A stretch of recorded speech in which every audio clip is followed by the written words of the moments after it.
Hi everyone out there. Wayne Schultz here from Ettore Products, and we are kind of continuing our, I don't want to call it a quest, but our journey to just kind of get to know some of the people in the industry and in the field of window cleaning. And just kind of offline, we were talking just amongst a few of us about everybody in the window cleaning industry. Window cleaners themselves, the suppliers, everybody has kind of their own path of how they got to where they got. And as Ettore's story is interesting, it's probably one of the oldest ones out there. Everybody's story is an interesting thing, and everybody kind of goes their own path. And so today we have Jorge Aguilar from the Empire High Rise USA. We were just talking about that. And I know your name's really not George. You have us say that because we're lame and can't pronounce it properly. So anyway, I want to introduce George here to everyone, and we're going to kind of have a dialogue about him, his business, IWCA, just kind of wherever it goes. And if you have any questions, fire them away, and we'll try to address them as they come. So George, so tell us a little bit. I guess you can pronounce your name correctly for those that can speak good, Spanish, I guess. So, Appreciate George. you guys having me. Thank you so much. It's an honor of mine, honestly, to be with you guys and to be part of this. So thank you very much for having me. Hey, no problem at all. So, we'll get into you as we talked offline here just a second ago. He basically said that, as long as it's window cleaning, safety, maybe a little bit of pressure washing, he's got his hands in everything. And I can attest that's absolutely true. But let's start from the beginning here. What got you into window cleaning at all? Like just kind of the beginning of how you got into this business, and whether it was through a friend or whatever, I'm not sure. But let's let you kind of tell your story, and then we'll go from there. Definitely, yeah, definitely. So I might not look it, but I remember newspapers. Okay. And, looking for jobs in newspapers. And my mom and I were having a conversation. I was about 18, going on 19. I knew I wasn't going to college. That was definitely not an option for me. And we were looking in the newspaper. What are you going to do next? And I had a job. I was working for Mazda, installing some the aftermarket stuff. Like the TVs were coming out back then and stuff like that. And but I didn't like it. It was winters out here are pretty cold too. And so we found window cleaning on the newspaper. It was paying better than what I was making then, and it was definitely an option. So I got a job with a window cleaning company. In my training, I found out I am ambidextrous, which I didn't know then. Number one, and then I didn't know that it would help me in the future. Sure. So I actually got trained at the Chief Stadium, down the way here.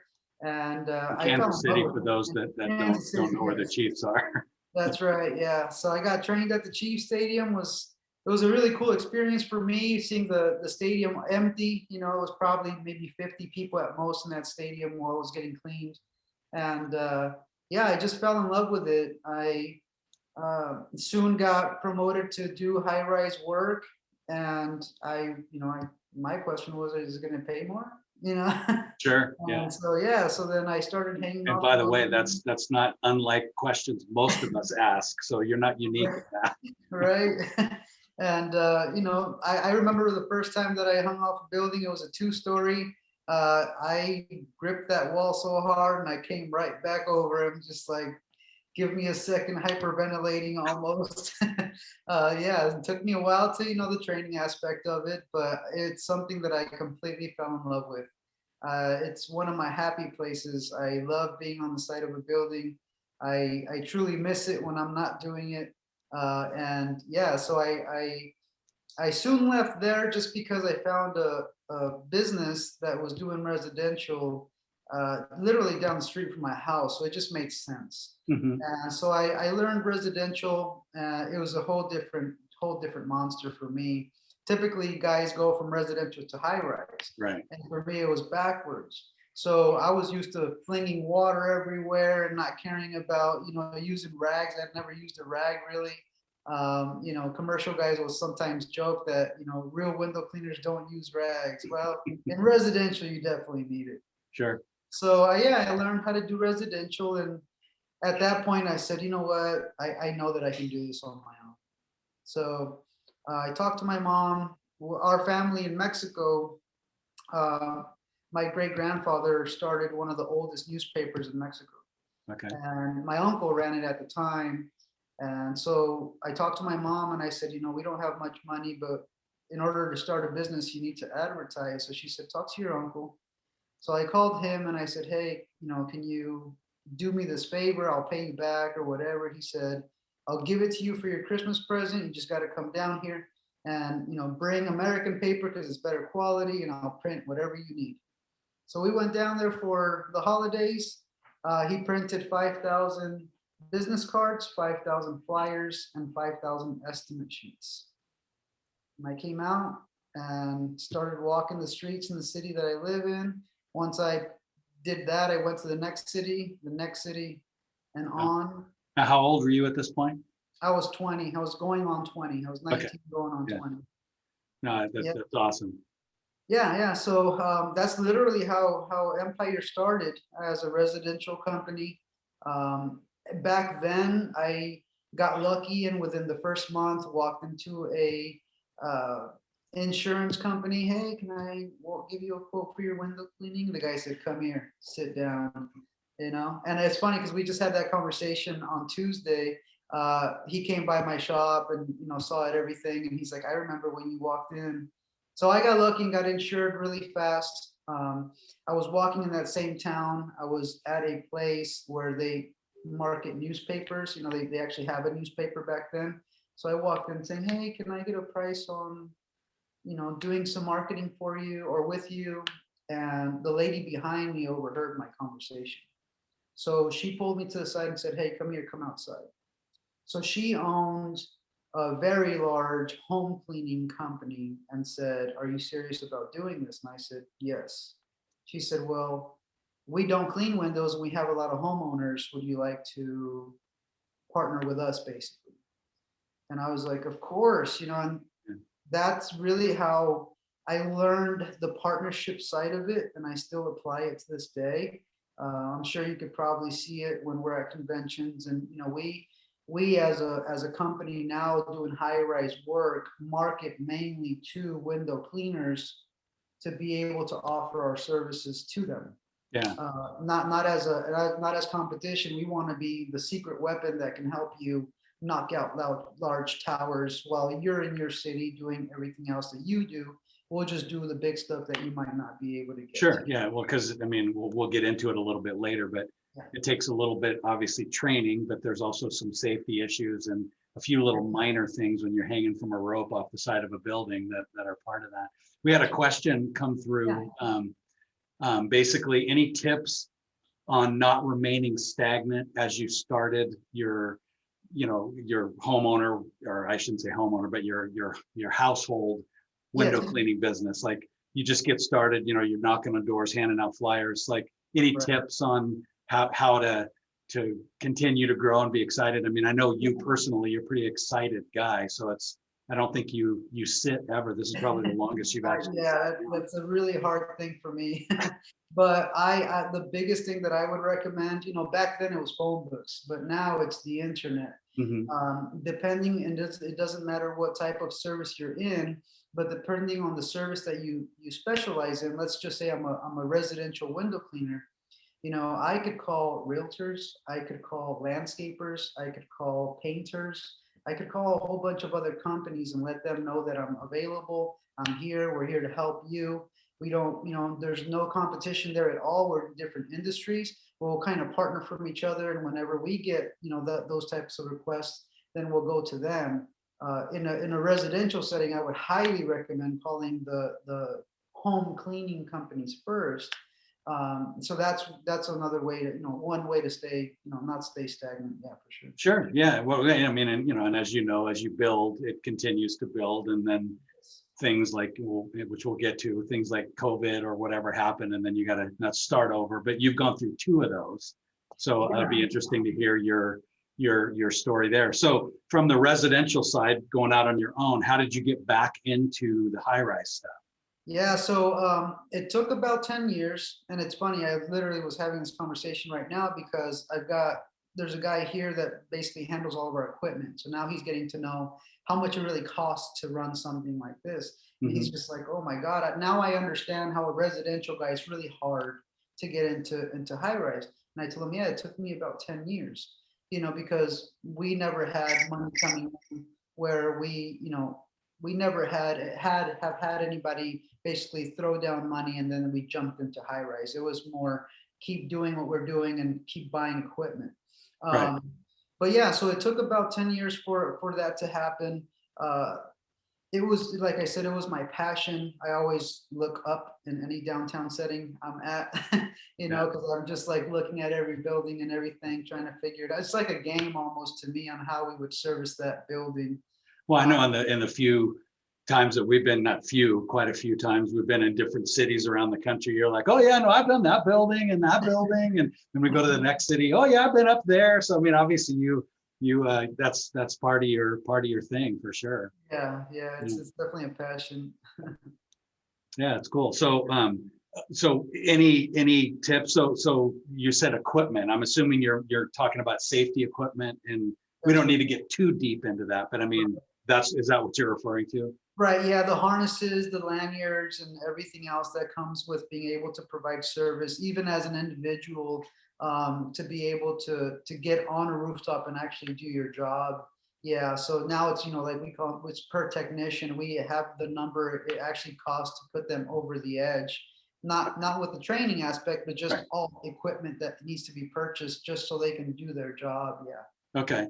Yeah, that now you do, which you're there now, you have high rise, Empire high rise.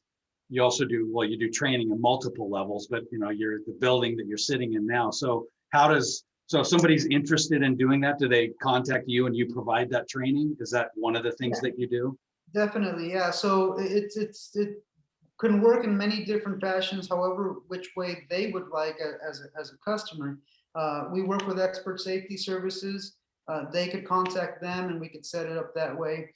We also are partnered with the IWCA as a certified instructor personally, so they could get with the IWCA as well. Or they can contact me directly and then we can, talk about which way they want to go. There's so many different fashions of certifications that they can get here: residential, rooftop safety, ladder safety, high-rise safety, it all together. There's an OSHA 1910 class now that's industry specific for power washers and window cleaners. In the past, we used to get the OSHA 10 class, but there you're learning how to stay safe in trenches and confined spaces and stuff like that. That doesn't have anything to do with us.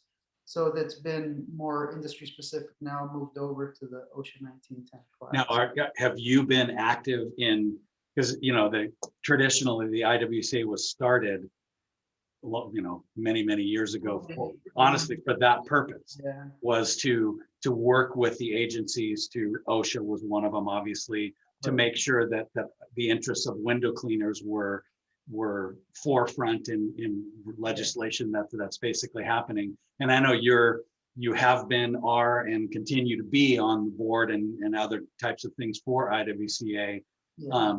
So are you actively part of making sure that OSHA requirement and all that is focused on window cleaning, or where do those standards come from, I guess is the question I'm asking. Yeah, so the IWCA was built in alliance with OSHA a while ago, and they still continue to have a very strong alliance with them. And they have, as an IWCA board and education committee, subcommittees, have created now a new rope descent system standard that was just released, I believe, on Sunday. So it is hitting our industry. It's very, very new, very up to date. It had been some time since it had been updated. I was lucky enough to be in that committee to help out with that.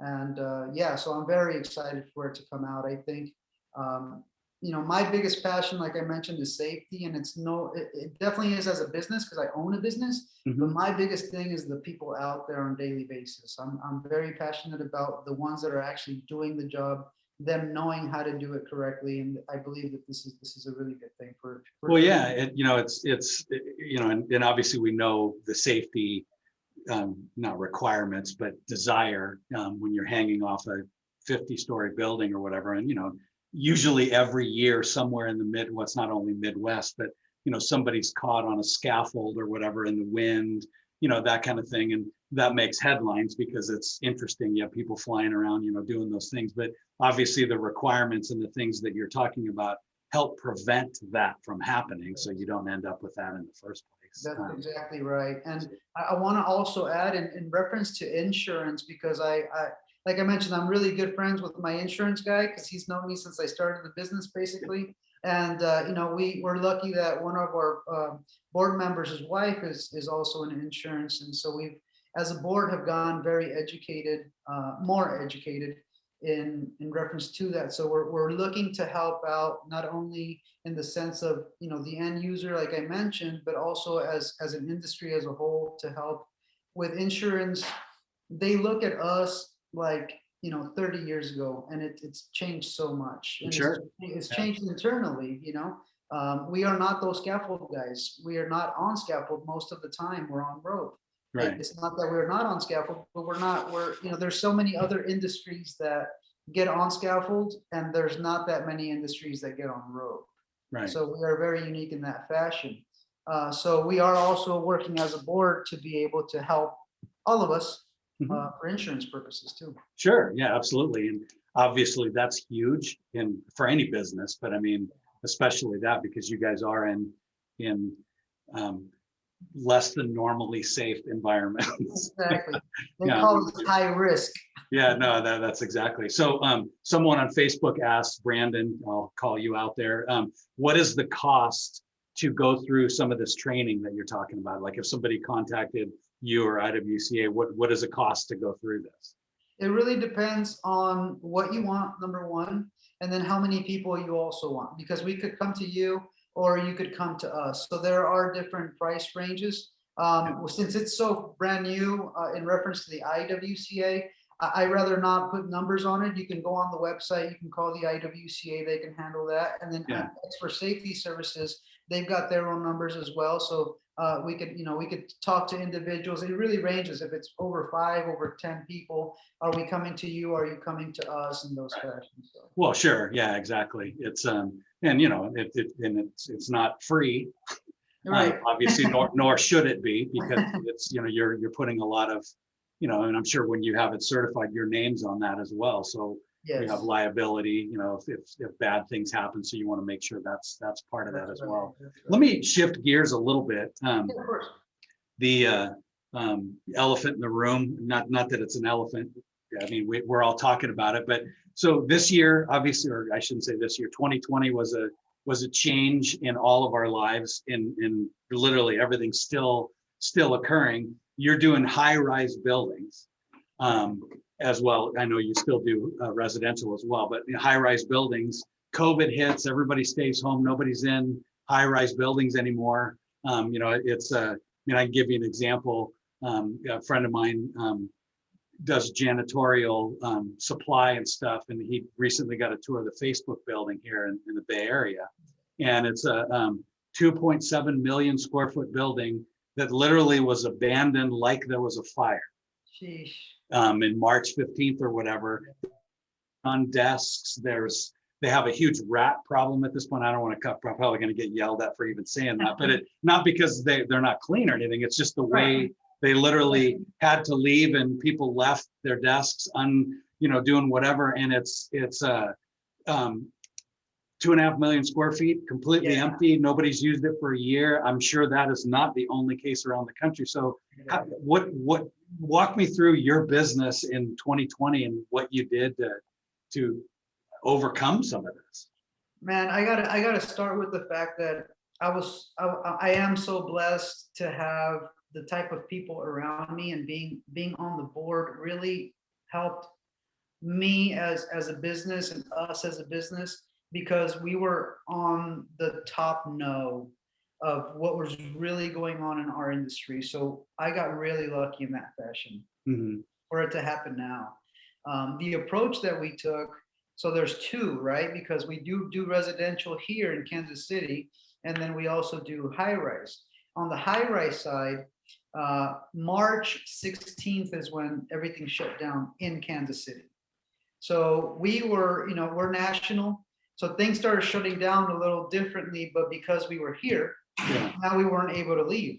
We would, in order to travel, then, everybody's looking at you like, what are you doing? Where are you going? And especially sure.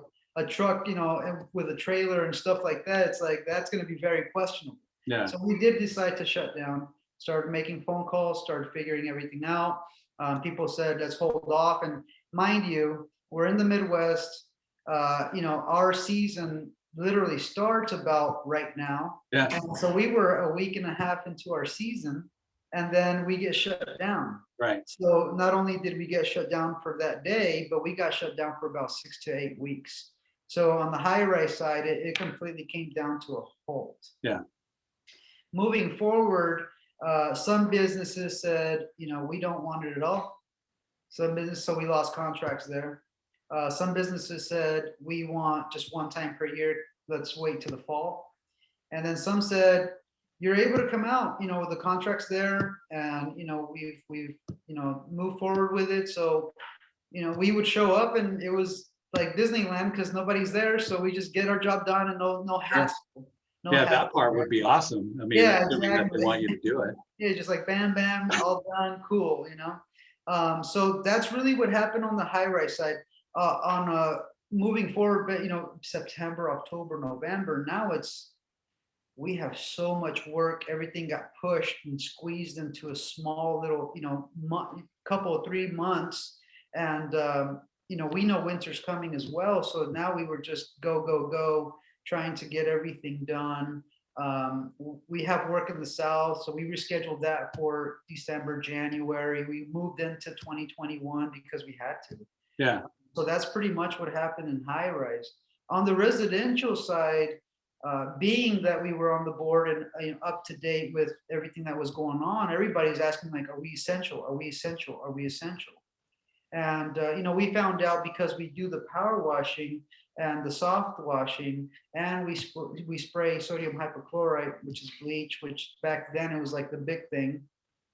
Then we would be able to just offer that service for the exterior, sanitize, and get going. So we ran with that. We called all of our clients that we had for about the next month and a half and said, we would rather not come inside. And everybody said, no, don't come inside. So we said, let's do this contactless. Let's let us give you a call when we're on the way there. We'll call you when we're there. Hi, we're here.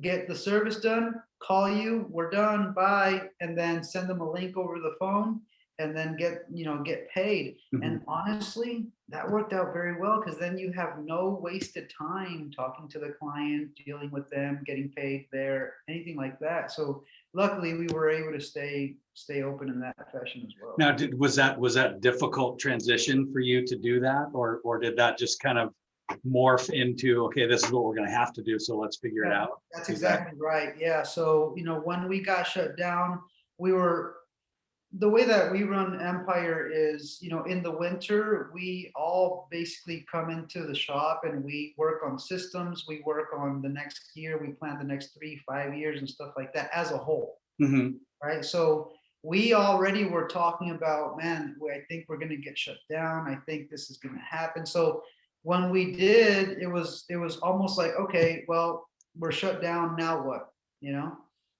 So we had already been talking about it as a company, basically. So it was an easier transition for us, I think, because of that. Sure.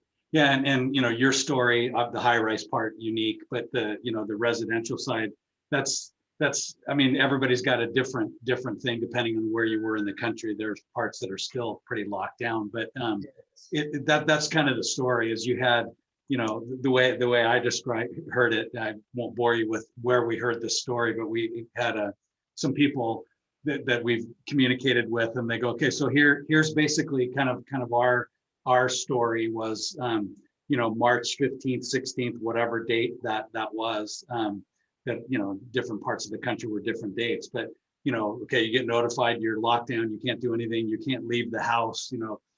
I remember that first day for me, the first time I drove in to Ettore, I literally thought I was going to be followed by drones. I mean, I didn't know what was going to happen, whatever. Exactly. Obviously didn't work that way, but you didn't know. Yeah. And so, that notification happened. And so, as a company, you kind of get together and you have a prayer vigil. Like, are we going to survive? Is this going to happen? I don't know what we can't be shut down. Like, what is this about? Clearly was the case with us as well. And then, then you go through and you try to figure it out and you do the best you can and you do the whole thing. And then April kicks in a couple weeks later. That was kind of a slow month for sure for most people, just trying to figure it out. And then, May kicks in, and by the end of May, as you're going into June, you don't know what to do with all the business that you have because it just exploded and went nuts and you couldn't do anything. And then, by July, you're having another prayer vigil, like, we're going to die. We can't do all this. Like, we have to tell people not to, I kind of laughed at that, but it's like, no, you're right. In a million years, I would have never projected 2020 coming out the way it did, because we all thought, okay, it's over. Like, this is it. It's only going to be a short time, whatever. And then most companies, unless you happen to be in a restaurant or a service business or whatever, ended up way more business than they knew what to do with. Different, but unique. So that's an interesting thing. Talk a little bit about the IWCA. I know you are passionate about it, which is awesome. You currently, I don't think you're on the board, or you are sort of, but I know you have been in the past. Funny story. Yeah. So, for those new window cleaners and that stuff out there and aren't familiar with what they offer, we've touted this several times on YouTube and some other things, but coming from you, give your elevator pitch on the IWCA and why it's important to this industry. Oh yeah, most definitely. So IWC is very important to the industry as a whole. Regulations up to date, alliance with OSHA, safety trainings completely changed already. With this new rope descent system packet that came out, now you are not only just taking an online class and getting certified as a window cleaner, you also need to do the in-person stuff. So it's taken a little more serious as well. So, we're not just a certification entity that just, take an online course and then you're good. So I think that's very important, especially for the business owners. Also, trade shows are huge. I live by them. Back in, from 2007 to 2017, I went to every single one. I treated it personally like it was my college. I went, I learned, I came back, I applied, I went, I learned, I met some friends, and then I could actually make some phone calls and say, hey, can you give me a hand with this? And, over the years, then you know who's good at what, and now you know who to call, right? Mm-hmm. So being part of the board, that also turns into a brotherhood. Right. So I'm really lucky to know the guys that are on the board. I was on the board from 2018, 19, and 20. I got off last year at the convention. And about a month ago, the board was getting together. I'm not on the board, but I'm just like, hey, I want to come hang out with my friends, So I went to Charleston. The RDS booklet was being released. I really wanted to be in the room because I was in the subcommittee. I wasn't on the board, but I was in the subcommittee that was in charge of finishing that. So I got lucky in being able to input with that. And so I'm there. And while we're all hanging out and having dinner, George, you want to get back on the board? So I'm just like, yes, I would love to. So I am now honestly back on the board. Okay. And I was there for a day. It was a 2-day board meeting. And then I was voluntold that I'm chair of the education committee now. Okay. So we're, I'm going to be helping with all of that moving forward. So yeah, I mean, I would highly recommend to any window cleaner, even power washers, the IWCA and the PWNA are starting to work even more together. It's very, very big. It's a good time to come in. The IWCA is going to start offering certifications now for power washing. It's a beautiful add-on for our type of services. if you're a power washer, it's a beautiful add-on to window cleaning. If you're a window cleaner, it's a great add-on to power wash. So Cool. I would highly recommend to anybody, thinking about it, come visit us. We're there. It's in Orlando this year, March 21st to the 26th, if I'm correct. And yeah, it should be a great time. Yeah, and I know there's some concerns for some people getting there, but that's Right. like we talked about offline earlier that at some point we're going to have to resume life again at in whatever the normal thing is, and so this is the first break off into that, and it's obviously it's going to have to be run differently than it would Yeah, normally of be, but course. that's so is going to the grocery store. So what's new, right? Exactly. That's Exactly. part of that. So we covered a lot of ground here, with what's going on. Do you have anything you want to add personally? I mean, we talked about your story, which is, I love hearing that from anyone. I think that's an awesome thing to, where you are training and the whole thing. We could talk about the future, but it's what did we miss, and what are some things that you want to kind of share with the audience here? Well, I mean, personally, and I speak to anybody that I meet in our industry about, is just take the safety into consideration as an owner, as an employee. Make it something that's mandatory for yourself as a person. Make it something that's just mandatory for your business as a business, and take it very serious, because we're out there and things could happen really fast, really quick, and things could go wrong very, very. It's just, I want to stress it tremendously, to take that into consideration, no matter which way you go. I mean, there's so many different places that you can go to get either certified or just the knowledge of doing it. Online is a good start, So I just want to stress that. Yeah, right. And I know that's always been, ever since I met you, safety. You even corrected us at one point. We were in a booth, I remember, and somebody said something and you just went, hey, wait a minute, you need to, you can't say it that way because you're implying a safety thing. So I mean, we appreciate that, because it's, you're living that every day. So that's pretty awesome. We have a question here on Instagram. When hiring, what is it that you look for in a potential employee? You know, because I didn't go to college, and honestly, I did stick to jobs, okay, but I wasn't that guy that knew what he was going to do in his life. Sure. Especially being a teenager. I give a lot of people a lot of chances. I call it the it factor. You cannot teach hustle. Mm-hmm. You can't teach that. Right. And you can't see that in an interview either. So I am willing to give anybody a chance, as long, the biggest things for me is, if they come in here and calling me a bro and saying, dude, that's probably not going to work. We look for professionalism, and, obviously then, clean cut and just the it, right? Mm-hmm. The way that I look at it, I'm a homeowner, I'm a business owner, I'm a property manager. You're walking up to me. I judge you 100%, Sure.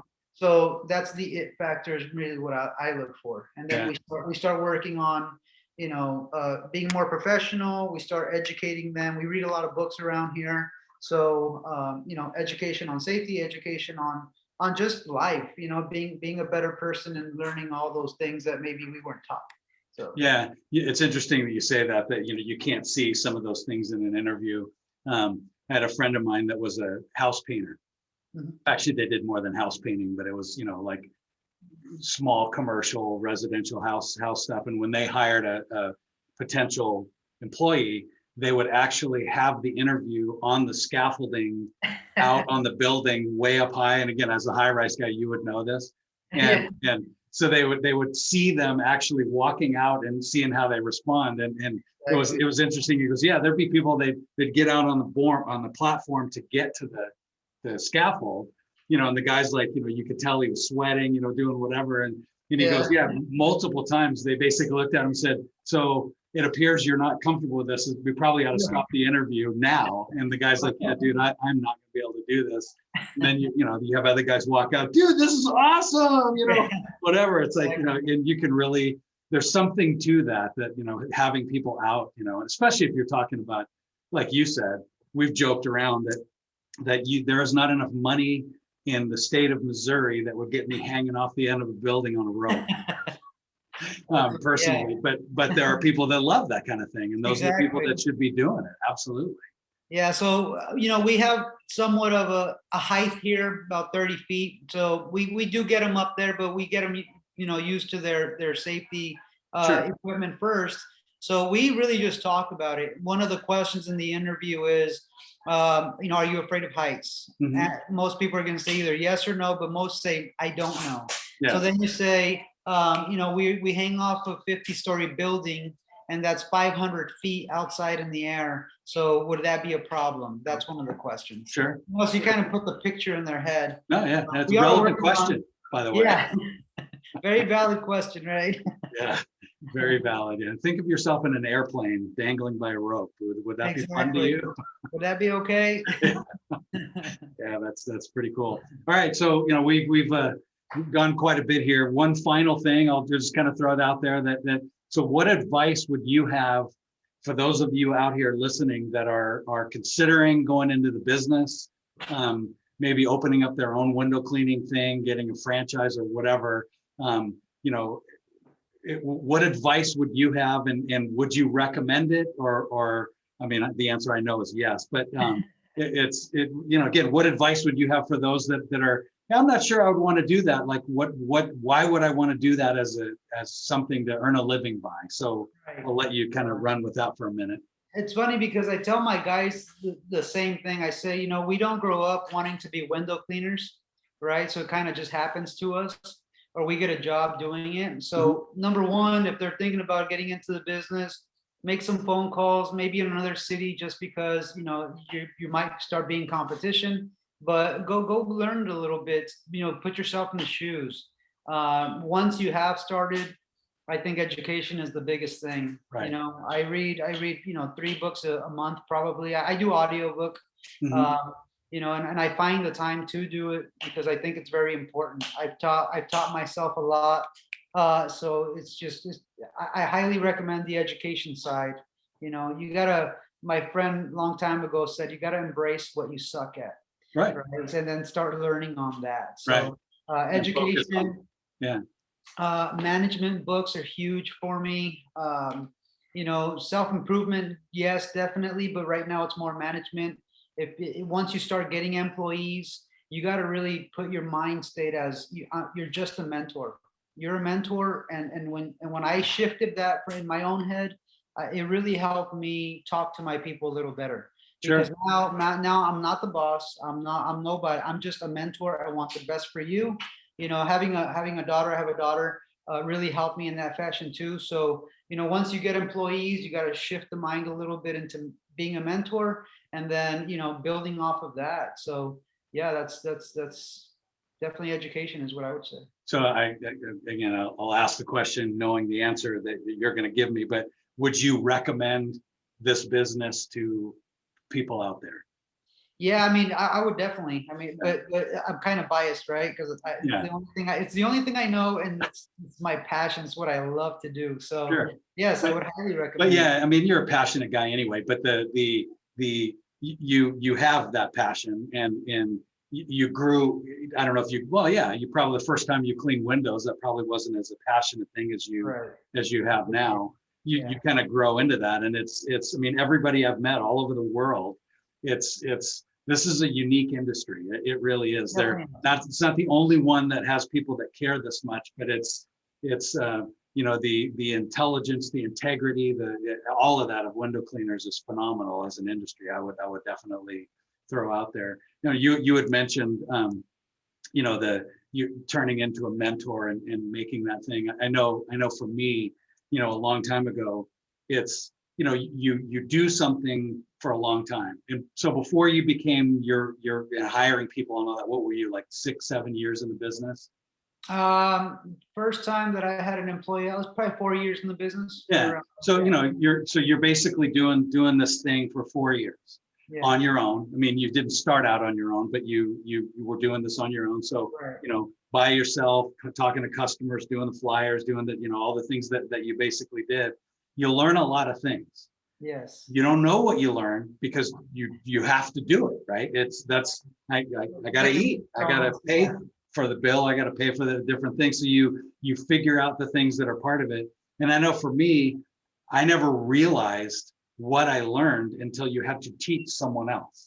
Exactly. And I think that's the mentor thing that you're talking about. That so now it's like, okay, you think you know a lot, you don't, but you will. And here's how, whatever. And you forget things that you do just because they're muscle memory. You just do them. Exactly. And whatever. And that's part of the skill. That's part of it, because it is skill. You can't just cruise on down to the local hardware store, grab a squeegee, and start making. I mean, you could, but you won't do well Exactly. right out of the beginning for very long anyway. Yeah, you could be very good at swinging a squeegee, but if you can't keep the books, then something's going to happen. Yeah, there's vice versa, right? Vice versa. Oh, without a doubt, it's the business side of things is a whole new ball game. It truly is. It truly well, is. George, it's a pleasure talking with you. Likewise. It's the first time we've kind of done this kind of a format. I really appreciate what you're doing. If anybody has any questions for him or whatever, we'll definitely have his contact information limited. I'm not going to give him your home address or anything, but limited, whatever. If you have any questions for him, obviously the IWCA is a perfect place to go for resources. But I know, George, I mean, you can tell just by the conversation, you're passionate about this business, and you do a great job, and love talking to other window cleaners. So by all means doing that. You are a pillar of the industry, and you probably don't think of yourself that way. None of us ever do, but you are, and we appreciate what you're doing, and keep doing what you're doing. We appreciate it. And I know we're going to come through this, whatever the new normal is going to be, with flying colors, because people still need the passion that you have in your business. So thank you again for your time. I want to thank you as well. I want to thank Ettore as well for everything that they do, for the industry, for the IWCA, and for Empire as well. Mm-hmm. And we truly appreciate you guys. I can't wait to see you again, Wayne. Yeah, me too. I think we're all going to have a big group hug at some point. We probably won't let go when we get to that. That's good. Well, good. Have a great day. And again, if anybody has any questions, fire them away. We'll make sure you get them, and we're going to post your information on there so people can reach you. Sounds good. Great. Have a good day. We'll talk to you soon. You too. Thank you. See you guys. Take Bye. care.